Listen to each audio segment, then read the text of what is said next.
Hello everyone, hope you all are doing good. The Sony A7S III is in the house, and in today's video I would like to talk about actually the things that you would find in the box when you buy this camera. A conventional unboxing I find is kind of boring. In this video I can just go over the things that you find in the box rather than doing the unboxing and wasting your time. So I thought in this video I would like to show what are the things that you will find in the box when you buy this camera. If you like this video and enjoy the content that I make, please do consider subscribing to the channel. It really helps. So let's get started with the video.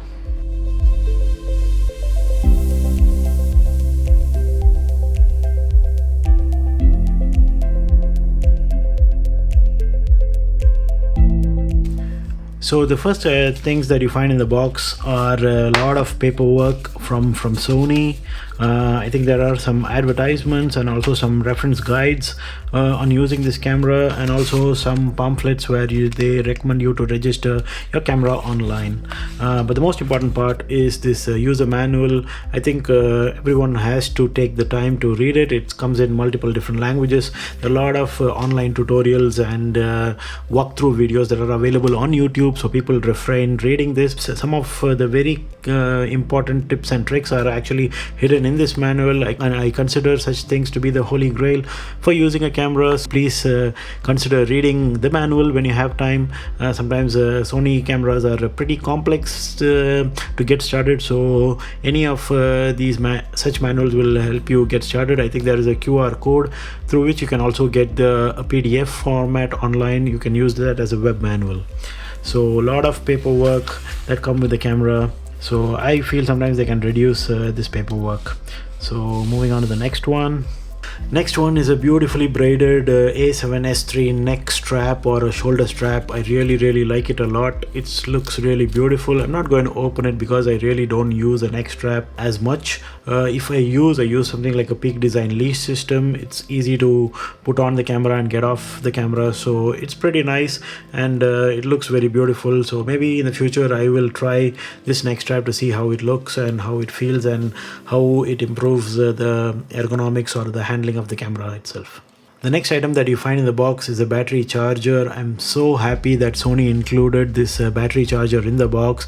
That's the least that they can do to include in such an expensive camera. So in the previous cameras they've not been including this. It's kind of a bummer that they don't do this. At least in the A7 III which I have, they did not include this, so I had to buy a third-party one. I'm so happy that Sony did include this battery charger. I've never used one. It's called the BCQZ1 battery charger. I think it shows a level indicator. I'm not sure. I've not yet used this battery charger.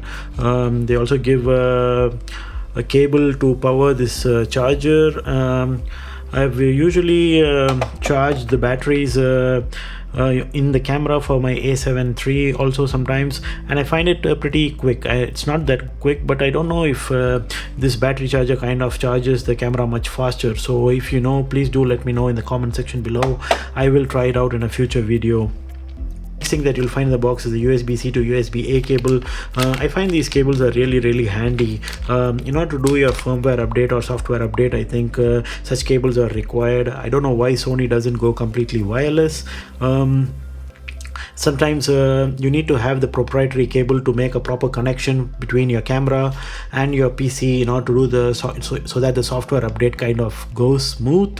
Kind of hate it. There are a lot of these cables lying around, but I still want to keep this cable which comes directly from Sony. Maybe it's better made, or I don't know if so I want to keep this just in case that if my firmware update kind of fails, then I will use this cable. So thanks Sony. The next thing that they give is a battery, which is already, I have put it inside the camera. It's the NPFZ100 batteries. The next thing that you can find in the box is a cable protector which comes in the box. I really like this cable protector because the A7S III comes with a full-size HDMI port. So I think such type of cable connectors are pretty handy when you want to connect the full-size HDMI and you don't want the cables to be dangling around. They kind of, I think, hold your cables in place. Also for the USB charging cable or the USB micro USB or the USB-C cable, everything can be held in place. So protector is kind of pretty neat and handy. I think most of the camera manufacturers should start providing these in the box. I really like it. I'm really glad that Sony did include this in the box. So these are the kind of things that you will find in the box when you buy your Sony camera: a USB-C cable, USB-C to USB-A cable, a battery charger, this cable protector, then your camera strap, and some papers.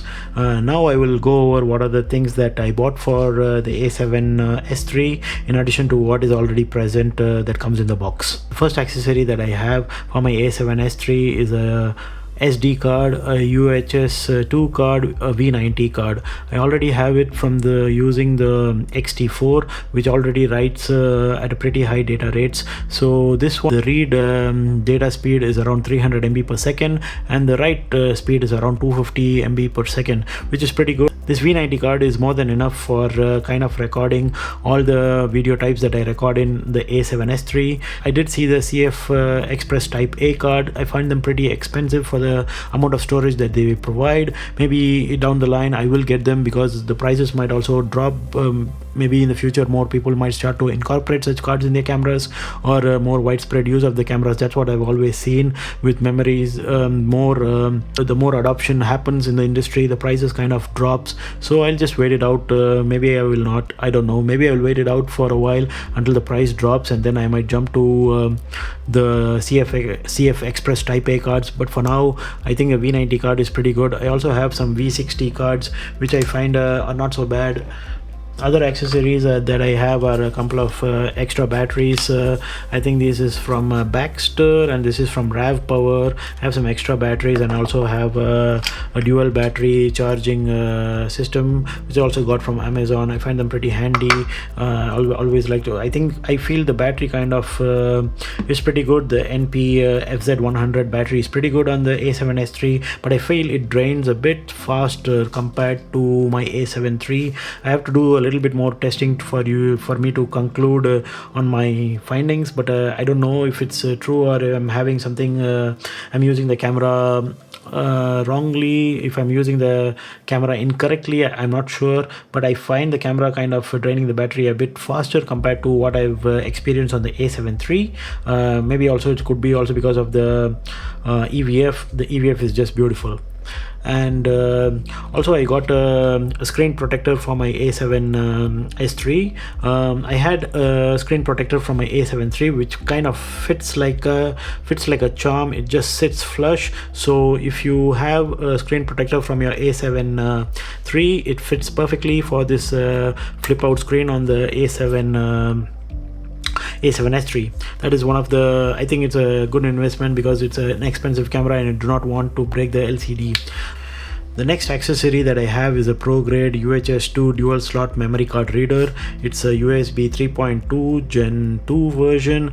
The read-write speeds of this card is just amazing. For the amount of data that you start writing for these 4K files on A7S III or any camera, or XT3 or XT4 or even the newer R5 or the R6 cameras, I think this one is a must-have for any videographer or photographer.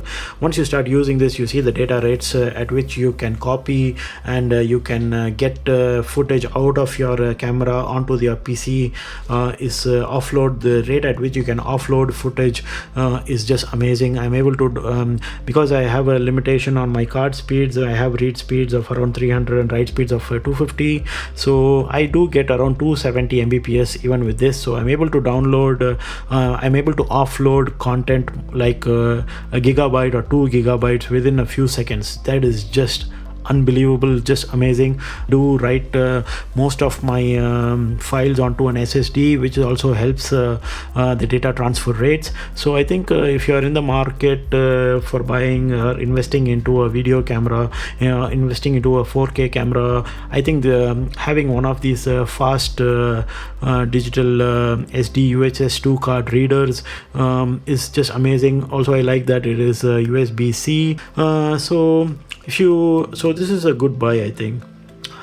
These are the few things that I have invested into my A7S III at the moment. I have a couple of lenses already. I have the 55mm Zeiss 55mm. This is the 20mm 1.8. I have the Tamron 28-75 f2.8. I have the newest Sigma 85mm 1.4. So I think from the lens wise, I'm all set for the A7S III. I'm not going to invest on any more lenses because I already have an A7 III. I did have Sony lenses, so it made sense for me to move into the Sony system rather than trying the Canon R5 or the R6, because they are amazing cameras, but then I'll have to invest on Canon glass, which is much more expensive. So that's why I went ahead and picked up the A7S III. I'm still trying, I'm still testing out the cameras. These are very initial days. So if you like this content and if you want to see a review, do consider subscribing to the channel. Do stay tuned for more content on the A7S III coming up very shortly. Thank you very much for watching, and until next one, take care. Bye bye.